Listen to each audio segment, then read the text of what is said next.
Hi mga kasoldering! So for today's video, ang ipapakita po namin is thermocouple wire type K with mini plug TPK02 and TP-02 A1310.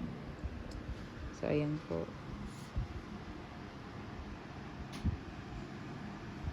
Ayan po ang thermocouple wire type K with mini plug TPK02 and TP-02 A1310. TP-K02 thermometer probe is a temperature sensing probe, not a thermal protector. What is TPK02 thermometer probe? A TP-K02 thermometer probe is a K-type thermocouple temperature probe used to measure temperature and send the temperature signal to a digital thermometer. Temperature controller or data logger. Here its meaning. TP temperature probe. K K-type thermocouple chronometer. 02 model, size, design, or manufacturer specific. So TP-K02 K-type thermocouple temperature probe. What is this? Measures temperature, converts heat into a small electrical voltage. The connected instrument displays the temperature. It does not cut off power like TPK02-TP02. It only senses temperature.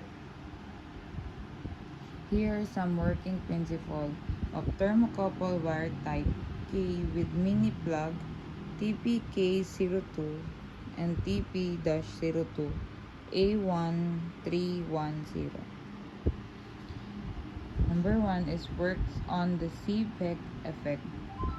Number 2 is when the probe tip is heated, two dissimilar metal generate a voltage. Next is voltage temperature. Next is meter converts voltage. Temperature reading. Here are some typical temperature range. Varies by manufacturer, but commonly -50 degrees Celsius to 1000 degrees Celsius. Some probes up to 1200 degrees Celsius. Here are some uses and application. Number 1 is industrial temperature measurements. Second is furnaces and ovens. Next is boilers, motors and bearings, HVAC systems, laboratories, and lastly is the food temperature testing. Here are the difference between TP-K02 probe and TPK02-TP02. TP-K02 thermometer probe measures temperature. However, TPK02-TP02 protects from heating. TP-K02 thermometer probe is a sensor, while TPK02-TP02 is safety switch. TP-K02 thermometer probe gives temperature reading, while TPK02-TP02 cuts off power.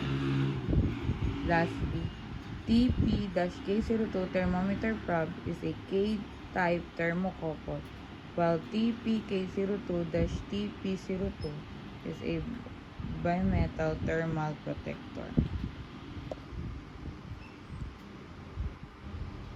TP-K02 is a K-type thermocouple temperature probe used to measure temperature in industrial and laboratory applications.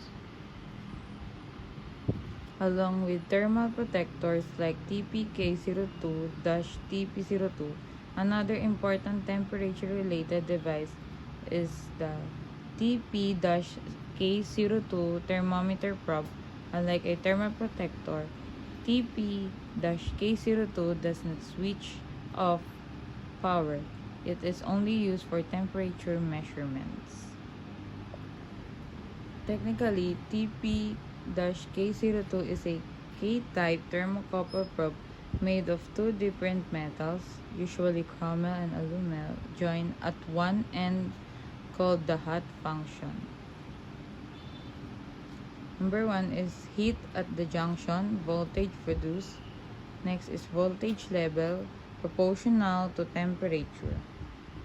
Functionally, TP-K02 acts as an input device in a temperature measurement system.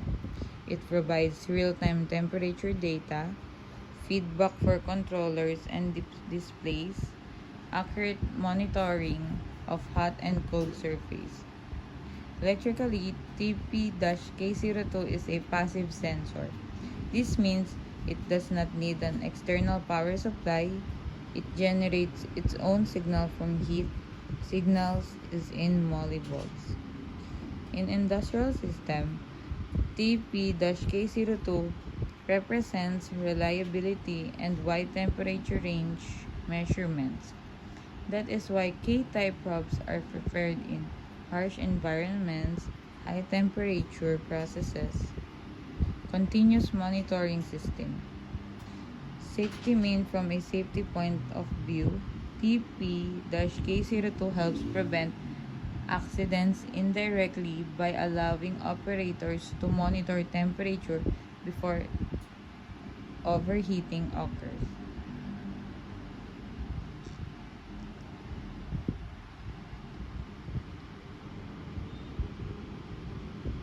General meaning, TP-K02 is a K-type thermocouple temperature probe.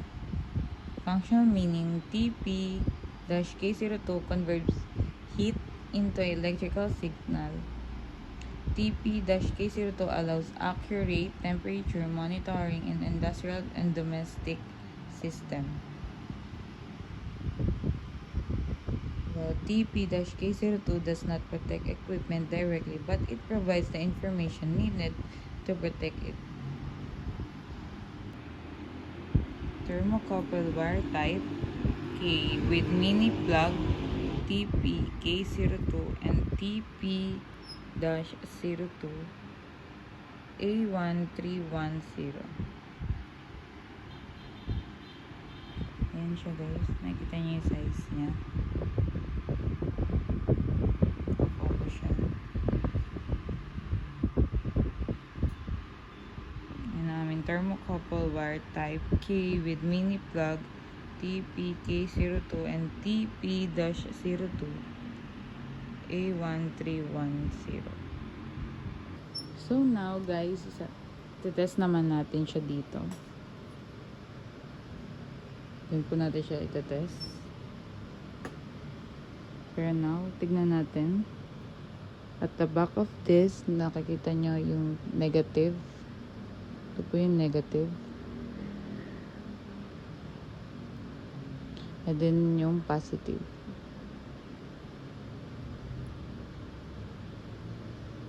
Ayan. So, itetest na natin siya. Ito natin siya itetest. So, isasaksak natin.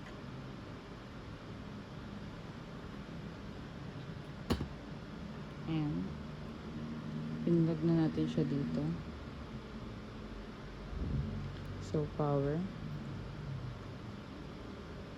So, ayan. Kita nyo. Working. So, sa T1 natin siya sinaksak. So, pwedeng dalawa. May T1 and T2. So, sa pag T1, syempre, button ng T1 ang ating pipindutin. Ayan siya. Working siya. Working ang ating thermocouple wire type K with mini plug TPK02 and TP-02 A13110. Ayan siya. Working. Ayan siya, guys. Ayan siya, guys. Working. Ayan yung mga pindutan. As you can see, nagbabago siya. While working ang ating thermocouple wire type K with mini plug TPK02 and TP-02 A1310. Ayan siya, guys. Yun lang, guys. Huwag niyo pong kalimutan mag-subscribe sa aming YouTube channel and TikTok accounts. Thank you.